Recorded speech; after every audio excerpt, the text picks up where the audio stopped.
माँ को मैं बहुत बहुत दिल से धन्यवाद देती हूँ, धन्यवाद देती हूँ।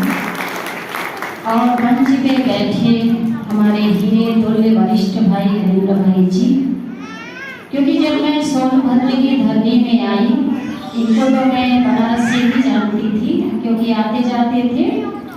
जब मैं गायघाट सेवा में सेवारत थी तो यहाँ आते आपका सहयोग हमें बहुत मिला। शुरुआती पल से आपका मार्गदर्शन भी रहा, उसमें मैं बहुत छोटी थी।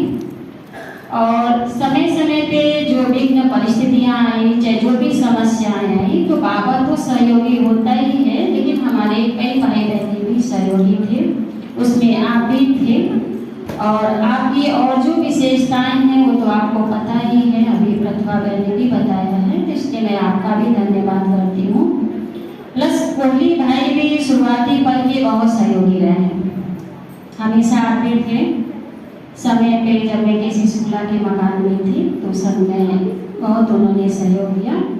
लेकिन हमारी आध्यात्मिक सफर की शुरुआत 1992 से बरेली से हुआ।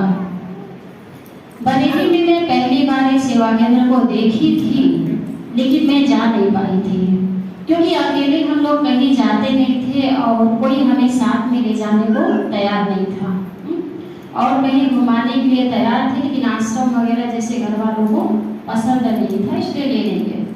1994 में मैं इलाहाबाद में, उस समय नवरात्रि का समय चल रहा था, प्रदर्शनी लगा हुआ था, वहीं पे ज्ञान मिला। लेकिन उससे पहले बाबा ने हमें खुद बुलाया क्योंकि हमारा जीवन बिल्कुल अलग था। मैं बहुत सिंपल और सादगी जीवन नहीं व्यतीत करती थी, बहुत ही फैशनेबल और उस टाइप का हमारा जीवन था। लेकिन बाबा ने स्वप्न में हमें बुलाया और मैं जब एक झोपड़ी में देखी और बाबा को मैंने देखा, जब कुटिया में गए तो मैंने कहा बाबा, तो बाबा ने कहा हाँ देवी आ गई, मैंने कहा हाँ बाबा आ गए। ब्रह्मा बाबा का वो दिव्य स्वरूप हमें बार बार खींचता था।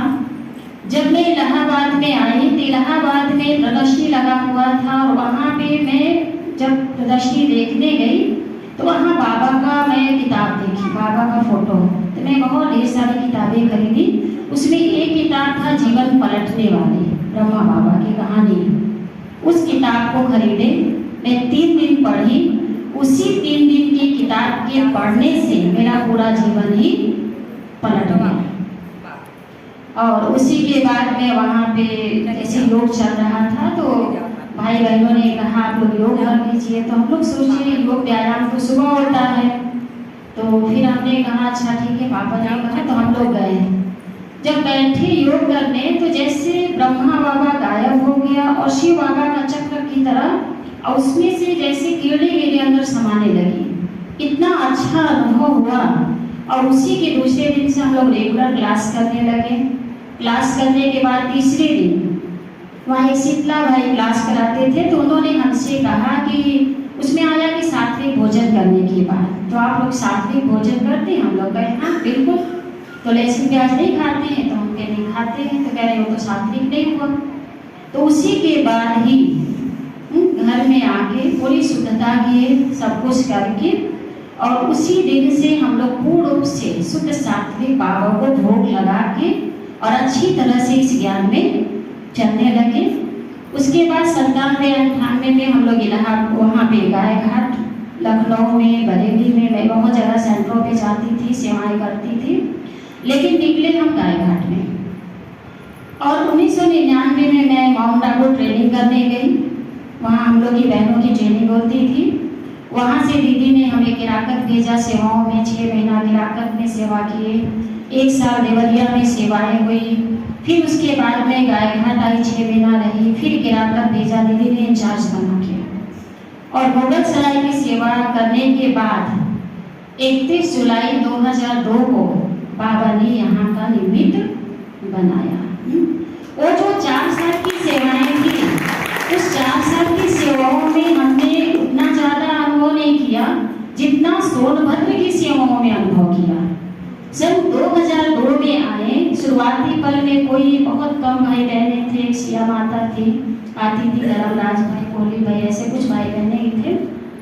शुरुआती के पल की सेवाएं जैसे बंजर धरती पे किसी को ला के रख दिया गया हो और कहा गया है कि उसमें फूल उगाओ, ऐसे यहाँ पे ला के छोड़ दिया गया था।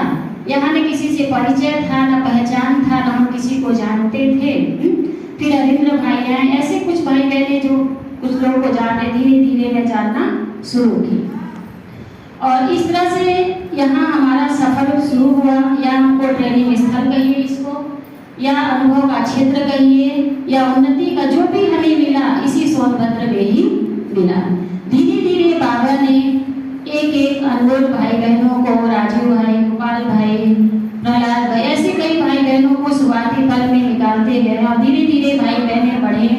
और मधुपुर हुआ, और कैलाश भाई मझगावा में, मुद्राम भाई नर्मदापुर में, ऐसे अन्य गीता पाठशालाएं खुली और सेवाओं का क्षेत्र बढ़ते गए। 2003 में यहाँ बल्कि गांव की 30 गांव की भी सेवाएं हुई, और होते होते फिर रेणु ओबरा की सेवाएं, वहाँ पर बाबा ने चाहा सेंटर खुला। ओबरा में भी भाई बहनें बहुत हैं, अच्छे हैं। तो बाबा ने ऐसे अनमोल हीरे तुल्य अथक सेवाधारी सदा सेवाओं में हाजिर करने वाले इतने सुंदर सुंदर हैंड्स दिए, जो हम ये सेवाओं के कार्य को हम पूरा कर पाए। और बाबा ने ये जमीन दी, इसमें हम लोग का कुछ भी नहीं होता है, सब करन करावन हार बाबा है। अगर बाबा ना कराए तो हम लोग क्या कर सकते थे, हम लोग तो कुछ भी नहीं थे। बाबा ने कौड़ी को उठा के हीरा बना दिया। फिर यहाँ पे मकान का भी जमीन लिया गया, जिसमें पता है कि कितनी परिस्थितियां आई, लेकिन एक होता है कि मन अगर पॉजिटिव हो तो कोई भी कार्य कठिन नहीं होता है, हर कार्य हो जाता है। और धीरे धीरे करते करते बाबा ने इस कार्य को भी पूरा किया। और इस कार्य में सिर्फ हमें नहीं, लेकिन यहाँ के जो भी, चाहे रेणुकूट हो, ओबरा हो, मस्कामा हो, नर्मदापुर हो, सिकरिया हो, बगेला हो, चाहे पिछी गाँव, जो भी गाँव अगल बगल जितने भी क्षेत्र है, जितनी भी भाई बहनें हैं, सभी लोग का धन लगा हुआ है। सभी भाई बहनों ने तन मन धन से अथक होकर बाबा के कार्य में सेवा किया है। और जिस परमात्मा के घर में इतने ढेर सारे हैंड्स हो, इतने ढेर सारे सहयोगी हो, वहाँ का कार्य होना संभव है, संभव है। इसलिए सब कार्य हुआ पड़ा है। जैसे आज भी बाबा ने विशेष संकल्पों के ऊपर जोर दिया है। अगर हमें किसी भी कार्य को पूरा करना है, अगर हम संगठित रूप में किसी संकल्प को लेकर बैठते हैं, तो दुनिया की कोई भी ताकत हमें हरा नहीं सकती और सफलता को हमारे कदम चूमेगी। तो करते करते ज्ञान में तो बांट देते, लेकिन समर्पित जीवन 25 साल हुआ है इस साल। और आज वैसे 31 जुलाई को मनाया जाता था, लेकिन कल सावन का सोमवार होने की वजह से बाबा की सेवा भी हो जाए और कार्य भी हो जाए, इसकी वजह से आज 30 तारीख को रखा गया। और अवश्य कल ये दिन हमारा 31 साल पूरा होंगे, 22वां शुरू हो जाएगा सिर्फ सोनभद्र की धरती में। बाकी तो समर्पित जीवन 25 साल है, और बाकी तो 28-29 साल ज्ञान में हो गए हैं। तो हम यही चाहेंगे कि आप लोग भी बाबा